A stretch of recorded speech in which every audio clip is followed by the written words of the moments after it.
Police confront a man accused of paying unwanted attention to sunbathing women.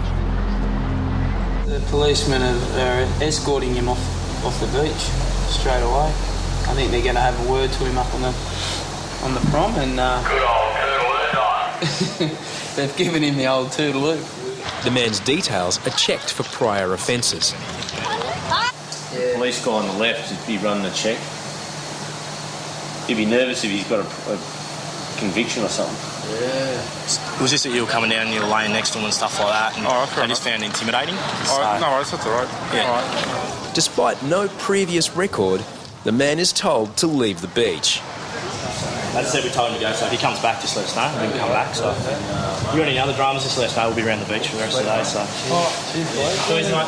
Maxie, by the way. Brett, nice to meet you, mate. With Maxie and his best mates on the job, Bondi is safe as houses. Brett and Alex are best mate. Brett and Alex said it's all good. So, yeah, but it's good, like Brad said, keeping Bondi clean, keeping people like that off the beach. After living at home for 17 years, Mum's boy Maxie is finally coming of age and moving out. I've kind of dared myself into letting Maxie stay in my place.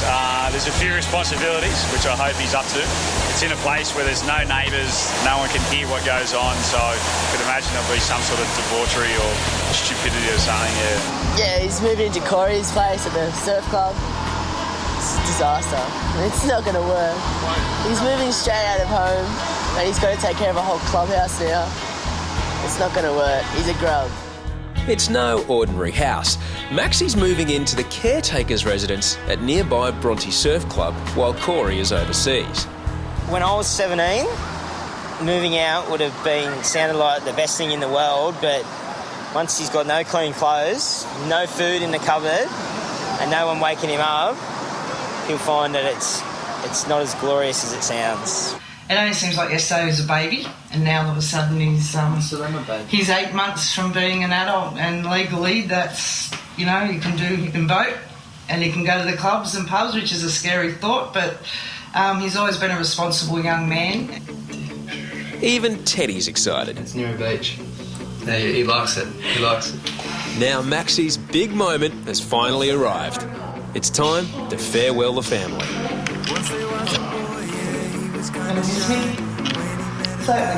Yes.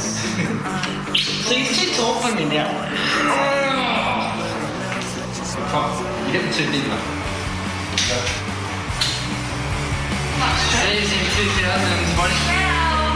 Let's go!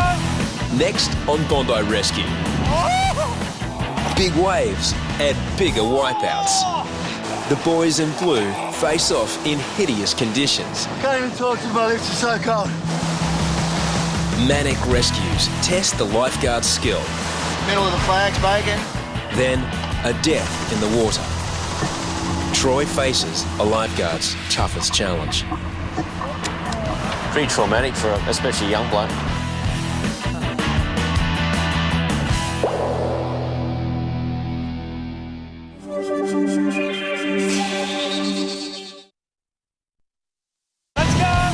Tonight on Bondi Rescue, big waves and big wipeouts. A frantic day tests the skills of new lifeguards. Middle of the flags, bacon. And tragedy in the water. Could be a body floating around off the golf course.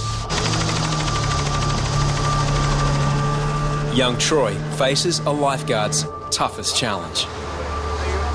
Pretty traumatic for especially a young bloke.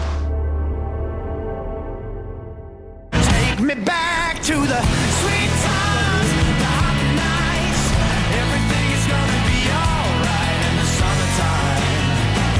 Baby, in the summertime. And even if I have to wait till next year, I don't care. All I know is that I'll meet you there in the summertime. Baby, in the summertime, that is where I'll be.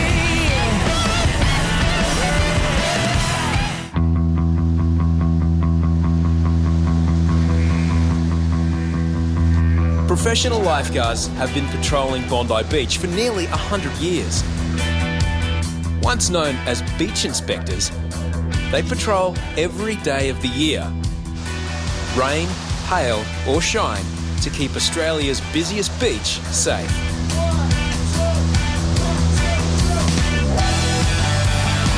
Under a southern sky, under a southern sky, under a southern sky.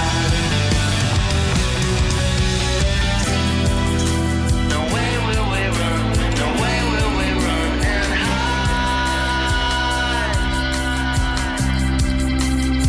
Under a southern sky. Long before summer began, selection trials determined who would make the 35-strong team. Troy's on 4 minutes, which is good.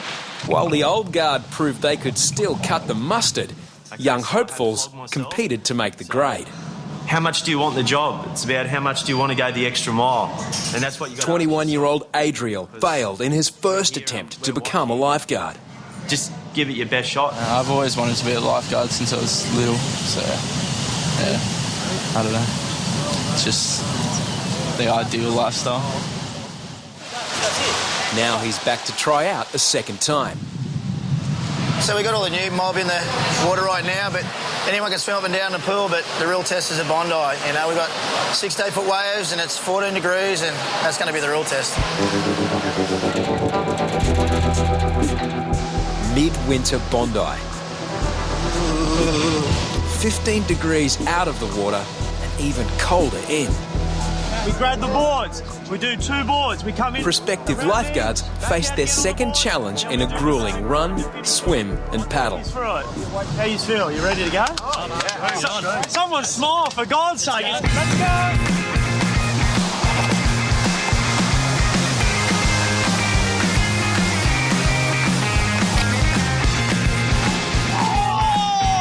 Someone just went clean over the falls.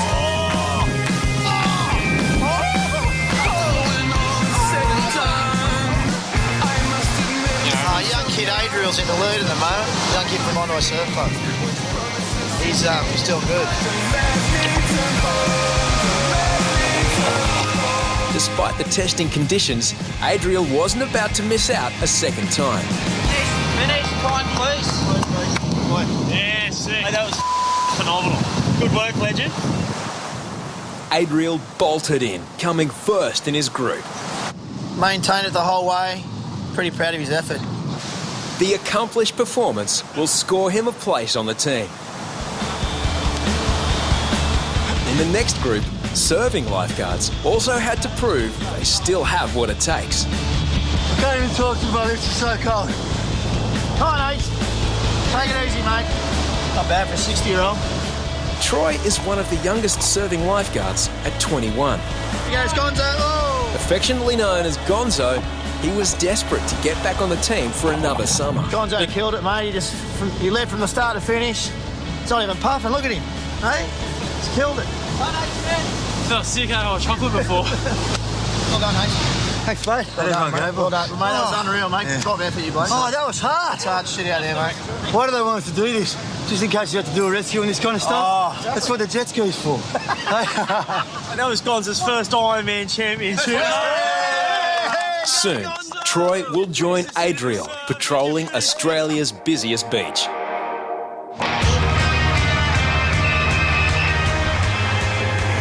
Right in front of the no swimming sign. I'll read it to you. Dangerous current. This job actually means like everything to me. I left school in year 10 and did plumbing for a year. And after that, I kind of knew before I even did plumbing that I always wanted to be a lifeguard. You know, in the sun, like, you know, in the water all the time and stuff like that. It's a pretty good job. While Troy grew up on the coast, Adriel is a boy from the bush, growing up over 100 kilometres inland. I always loved the ocean, and my parents used to drive me up from Bowral to do nippers at North Bondi every weekend. From junior lifesaver to professional lifeguard, Adriel sees this as a lifelong career. Definitely something I want to do for the rest of my life, so I can be like H. I'll definitely be here when I'm that old. And following tradition, he's already been given a nickname. Well, Itchy Matt D gave him the nickname Kevin Bacon because he looks like Kevin Bacon.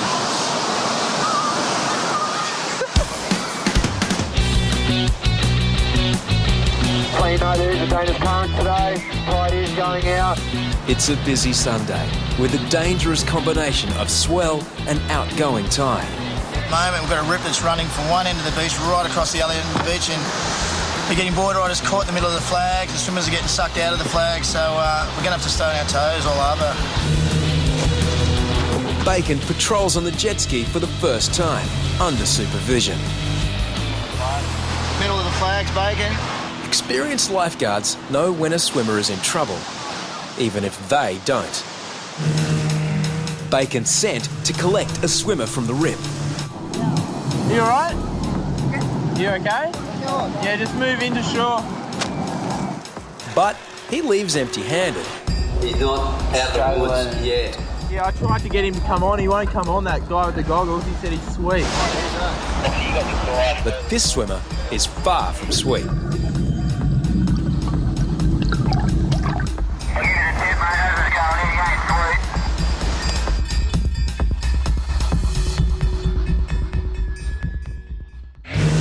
New lifeguard Bacon couldn't convince a struggling swimmer to get on the jet ski.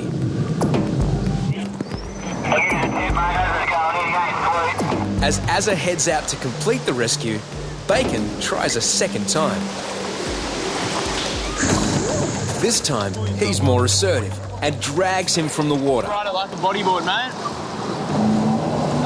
Yeah, I was watching him for a while and he kept sort of like pushing off the bottom, going up, like down and then back up, and seeing that body language before, I just knew he was in trouble. So he told Bacon that he was sweet, but he was never sweet.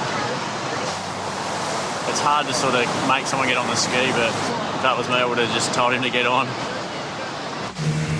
In the deceptive rip, Bacon plucks swimmer after swimmer from the water, including 60-year-old Werner, all the way from Germany. Well, I swam out into the sea and didn't remark how much it was or how strong it was, and it pulled me out.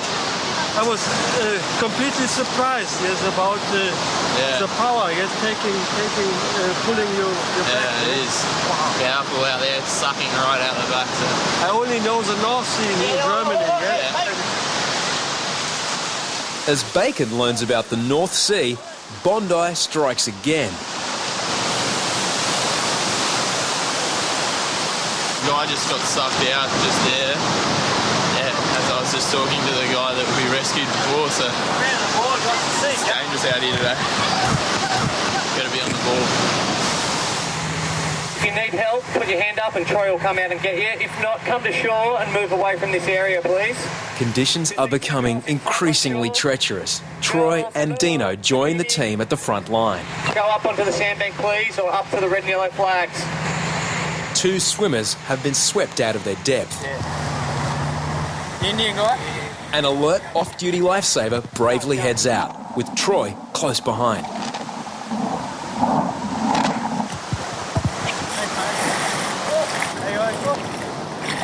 With two solid men to bring to shore, Dino backs up. Jump on my board, here. On the front, on the front, on the front. You're all right, oi! Shit, you're a big boy, aren't you? Lay down on your belly, facing that up, away. Lay down on your belly. Chest here. For old hand Dino, it's an accomplished display of boardside manner. Come back here to me. There you go. One more. You all right? See these yellow signs? Look, they're everywhere. Riani and Saeed are students from India on a visit to Bondi for the first and almost last time. I was feeling that I'm gone now. Really, I thought that it's my end. I will never forget this day because we are swimmers, we know how to swim, but we didn't have the breath even at that time. You